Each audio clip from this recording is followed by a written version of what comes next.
Welcome. It's been a while, but today we're going to take a look at the book. The book specifically is The Climate Book by Greta Thunberg. Thunberg? I'm not sure how to say it, so we're going to go with that. This book came across my radar. Why? I don't even remember why at this point, but I mean, the climate crisis is something we all should be concerned about because it really is a crisis. And yeah, that's what we're going to look at. So you can support the channel, become a member, curtismchale.ca/membership. Members actually get access to all my raw notes on this book. So you getting the compressed, the kind of sanitized version, but members actually get basically I built a full index in my notes and you can get access to that. Or you can take a course, curtismchale.ca/education. Let's dive into The Climate Book by Greta Thunberg. Now, this book is not actually all by Greta. This is a collection of essays by numerous people that she asked to contribute to it.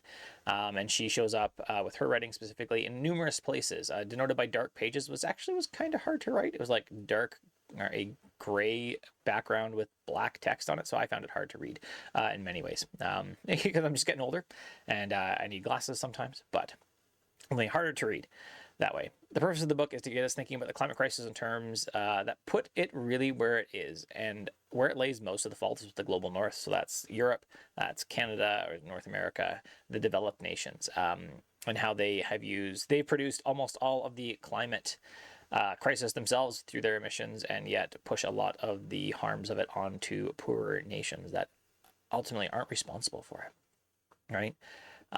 Yeah. One of the big themes in the book is that the climate crisis solutions are even known, but they don't fit the lifestyle that the citizens of the global north, specifically the United States, want to live. The idea that we collectively contributed to the climate crisis, as in we the world, is just like a straw man argument. We, as a global world, did not contribute to it. People in Africa really did not contribute to it. They were exploited so that North America could gain power, so that we could gain riches, but not. They didn't actually really contribute to it as far as their consumption. Since the citizens don't want to change driving SUVs, trucks, reduce the size of their houses and how much they eat and then throw out, politicians have cover to do nothing about it because the people don't really want to change. And so politicians are about getting votes, and they're going to say that, oh yeah, sure, we're totally doing stuff. And one of the poignant things that Greta said in her own writing was that it's really easy in a world where we're judged by what we say, not by what we do, to just pay lip service to this. The politicians are judged by what they say they'll do, not by what they actually do. Ultimately, this ties into the way that the world's poor are disproportionately affected by climate change because they can't simply spend more money and run away from the effects of, say, air conditioning, or move to a spot with better air quality or higher altitude that keeps them safe from rising sea levels. Rich people can do that, but rich people consume epically more in as far as carbon footprint, like private jets, stuff like that.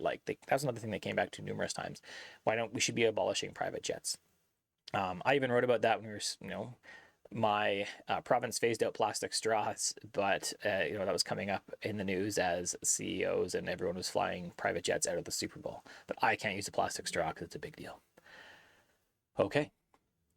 We don't count the CO2 emissions from consumption either. So in Canada, if I purchase something, or so this Yeti mug sitting on my desk, this Yeti mug, the carbon emissions from it are attributed to wherever it was produced, not where the actual good was consumed, right? The good is consumed in North America, where I am, because I purchased it here. But a lot of these countries that are producing our goods are poor countries. They don't have a lot. They don't care about this insulated mug. They would just like clean water, please.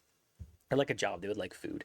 But because of how rich people decide how the climate rules are made, how we apportion blame, how we apportion CO2 emissions, and so they've decided that we should do it at the production end, not the consumption end, even though many of these goods wouldn't be produced if they were if they were actually for that country. They wouldn't be produced because they don't even need them. There's many more important things to produce for that that developing nation than there is that they don't need this mug. They just need to get food.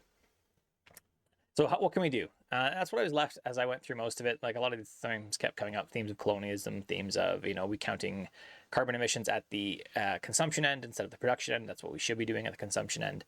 And what do we do about it? And mostly the result at the end is we need to be political. And you can hear my dog now squeaking her toy. We need to be political. We need to tell our leaders that we don't want this, that we want, roads that are not suited just for cars, that are suited for alternate forms of transportation. We don't want subsidies. We don't want all these things. We need to actually cut it. So that gives them political cover to actually push the policies forward. So we need to be out there and political. We need to be emailing our representatives locally at the, for me, the provincial level, the federal level, and say, hey, why aren't we doing about this? Why are we only paying lip service to it? We need to be protesting pipelines, stuff like that, stuff that contributes to extraction. I even just saw, was it COP28? The leader of it, the president of this conference right now, is a gas nation, and they said there's no scientific evidence that we need to stop fossil fuel extraction and use of fossil fuels, which is a lie. They just don't want to do it because it would make, I believe it's a Saudi Arabian nation. They want it to keep going because then they make money. And that's really what it is. So these rich people get to make the rules about the climate that they don't even have to deal with. So overall, should you read this book? That's always my question. The book is a stark but unsurprising wake-up call for some. I fully expect that if you're interested in the book, you aren't denying climate change anyways. That you're doing at least something to try and make the world a better place, right? We are a one-car family. That's one of the things we do. I also firmly believe that if you're like totally a climate denier, you're not going to read the book in the first place. You're going to say it's all just like dumb. So if you want a stark wake up, if you really want to look at what climate change really is and where some of the blame really should lie with colonial nations, then you read it. If you are not interested in that, or if you're really involved in it, then this may not be the book that you need to just be woken up to climate change. That's it. If you like the video, thumbs up below. If you want all the notes, the references, you'll find the references to specific pages in the book in the blog post that goes with this. If you want all my notes specifically, you can become a member at curtismchale.ca/membership.